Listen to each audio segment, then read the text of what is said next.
Welcome to the Final Frontiers radio show, where we spotlight inspiring missionary endeavors around the globe. Stay tuned to hear how you can personally get involved, helping the Lord's frontline soldiers effectively advance the gospel where it has never been preached before. In this episode, we'll have missionary wife Aurora Dover back with us, speaking about some of the trials that are endured by women on the mission field. And we'll have another question and answer session with Jon Nelms, asking what historical missionaries he admires and why. Hello, this is Joshua Martin, and I am back with my sister, Aurora Dover. And she has had how many years in Peru that you've been missionary? 10. 10 years, so she's had 10 years experience in Peru. And we are out here at the Extreme Missions Boot Camp for Beyond Borders. And this is something that Final Frontiers is trying to get people to know about. We've been talking about it and putting the information out there. We're hoping that we can get some interns to come to this camp. And anyone that's interested for missions experience, preparing them for the field, this is the boot camp right here that we're at right now that we're hoping that people will come to. It's been exciting. It's been exciting the past couple of weeks here. But I wanted my sister to talk about what it's like for her when we are on a trip. Let's say that her husband and myself are deep in the jungle. Let's talk about the 46-day one. Actually, I did an interview where I talked about that myself a couple of months ago. And when we were deep in the jungle, we actually had Jason's family stay in the United States. You guys were here, correct? Yes, we were. And then we were gone during that period, and the system that we had for communication broke down because our solar charger, the connection in it got broken. We were not able to charge anything. So there were a lot of strange issues that happened there on the GPS where they were watching the screen and they saw it just disappear into the jungle and come back and then completely disappear. And so they were out of contact with us for quite a long time, not knowing what was happening.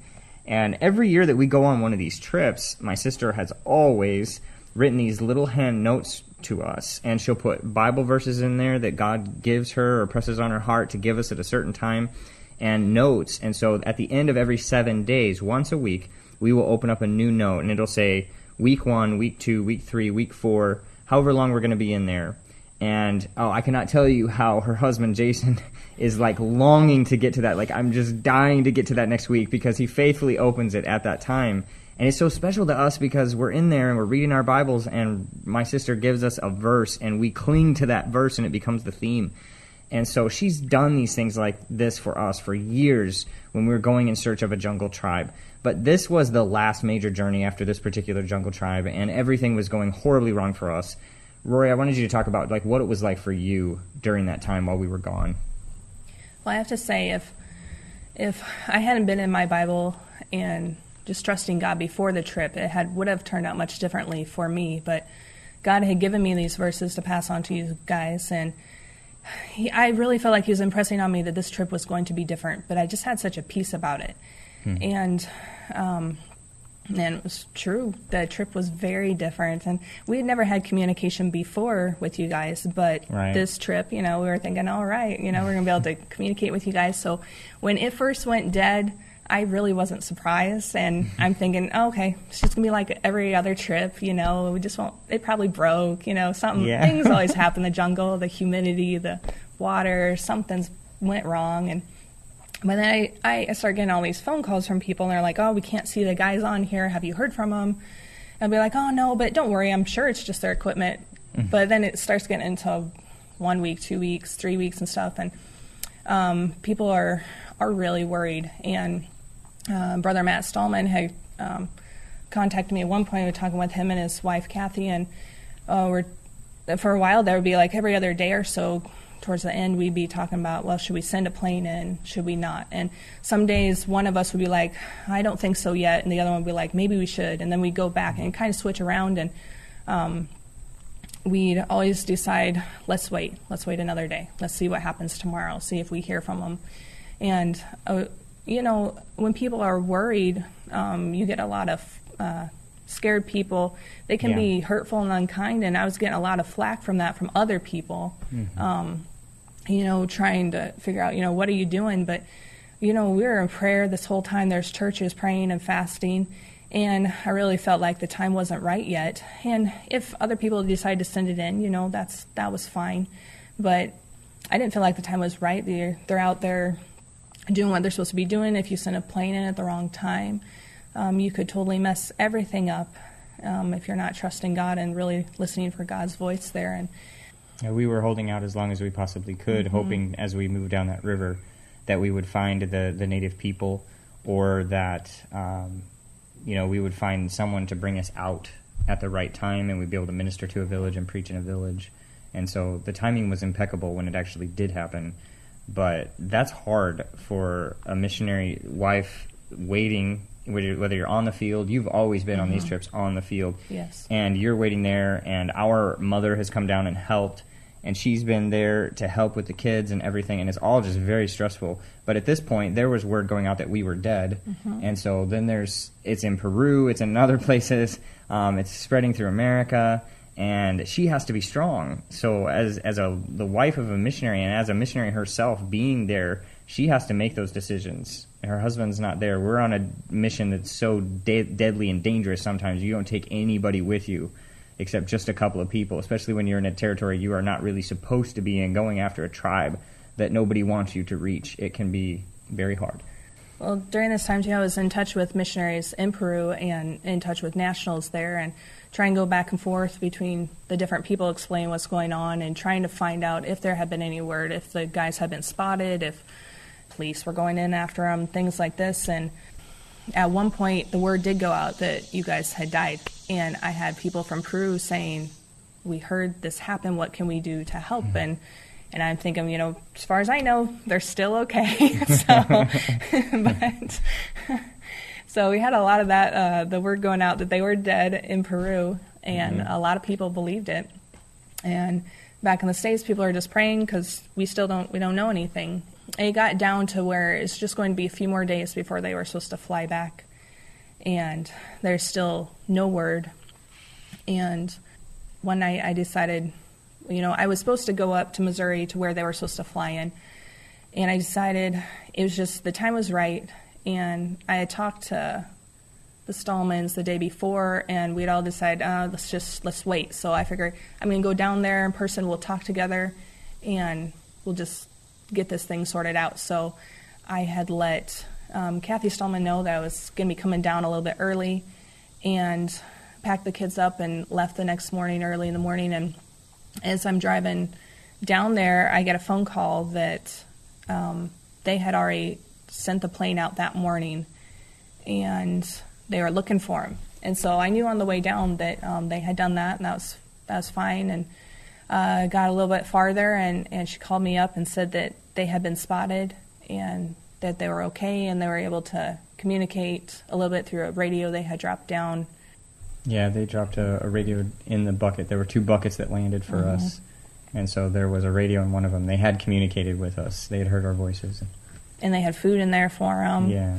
And that they were going to be going back in the next day and picking them up. So that was great. We got down to Missouri, and we were just rejoicing together that they were alive and they were coming home, and they got out on time and they made it home on time. And it's just God's mercy and His grace that they made it out alive. Yeah.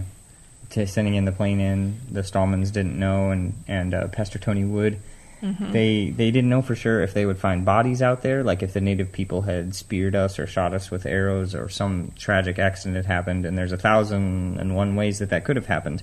I've told this story from the ground, a short version of it. We did about 2 sessions on that, and I've told how bad that was.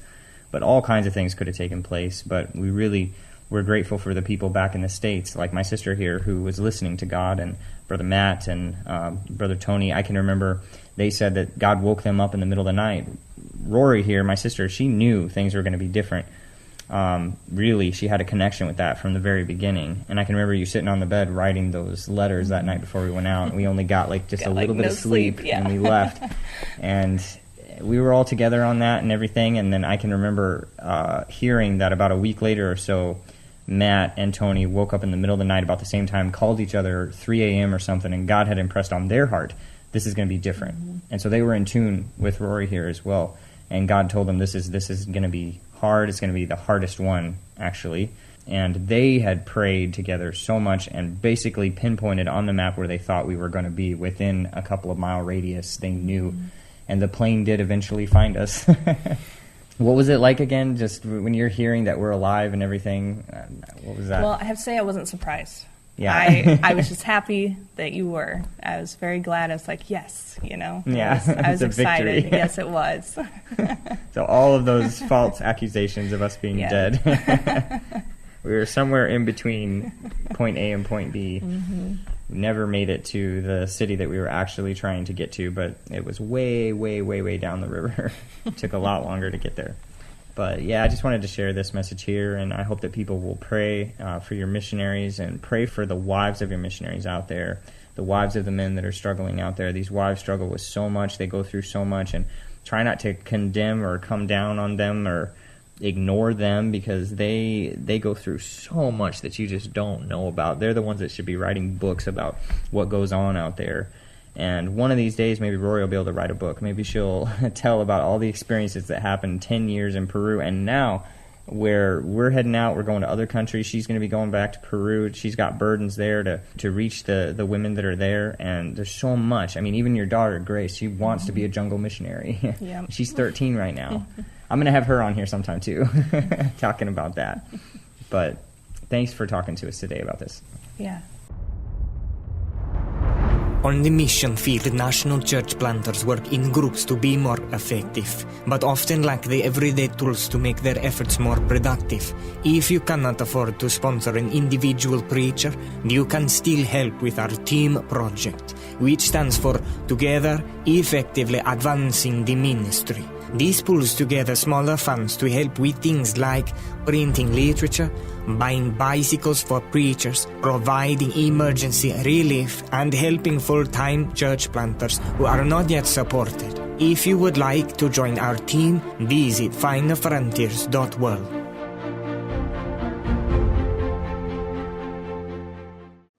What historical missionaries do you admire and why? That would be a series, but let me give you one.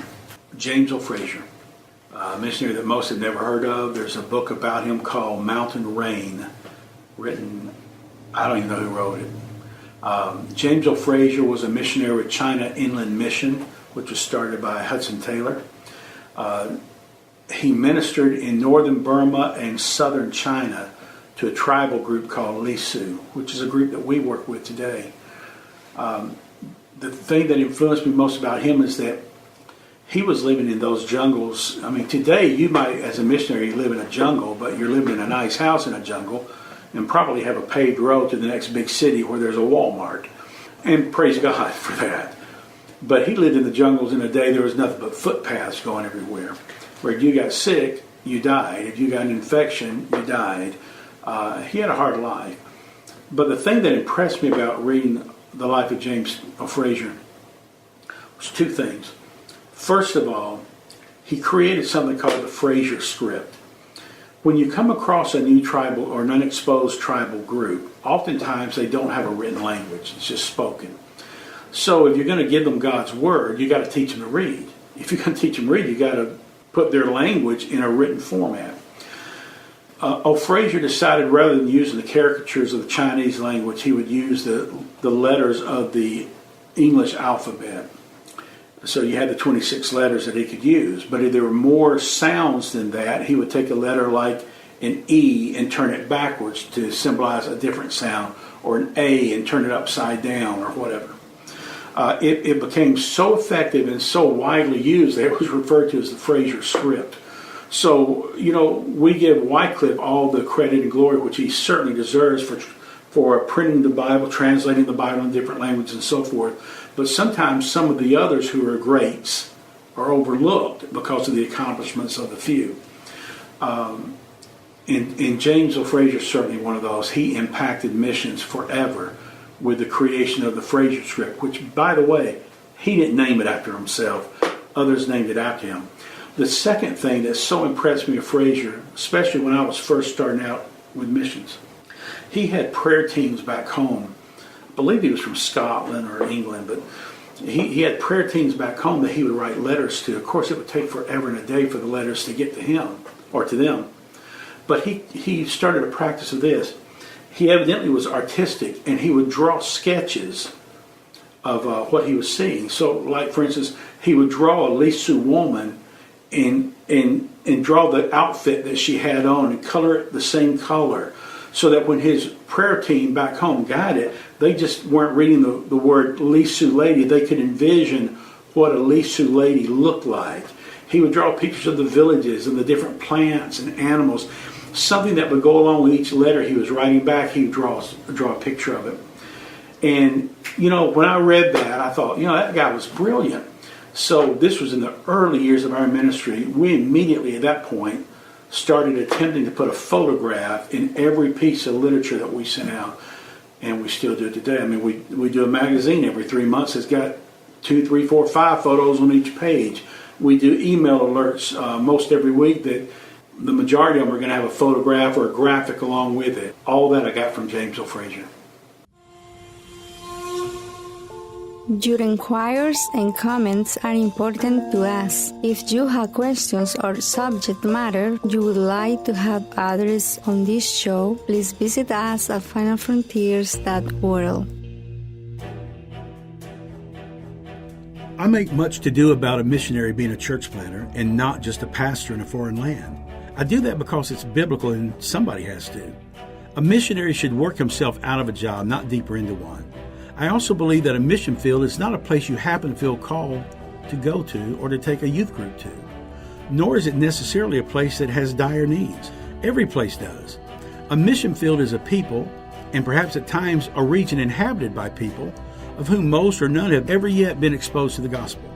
That's biblical. What Americans call missions is incorrect. God's definition should be accepted. I've spent a good number of years in Honduras and host missionary trips there every summer. But Honduras as a country is not a mission field. There are thousands of churches there. However, there are tens of thousands of villages where no preacher has ever entered to preach the gospel. How is that possible? Simple. Most missionaries perform the function of a pastor, not a missionary. They tend to congregate in the capital and commercial centers. Life is easier there. You have private schools, banks, restaurants, malls, and the internet. But in many countries, you also have more than 90% of all missionaries living within a few miles of you.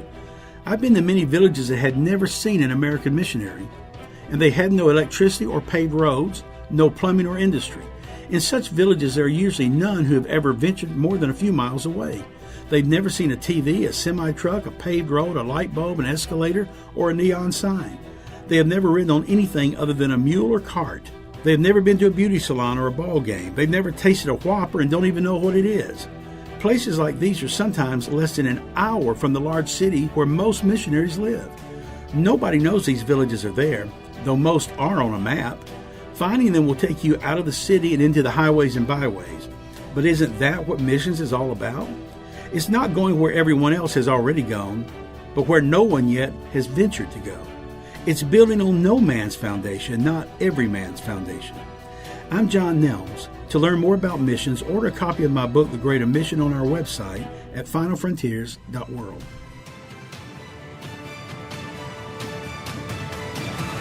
You've been listening to the Final Frontiers radio show, funded by sponsors like you. Thank you so much for joining us. Through the funding of national and native preachers, we endeavor to effectively advance the gospel where it has never been preached before.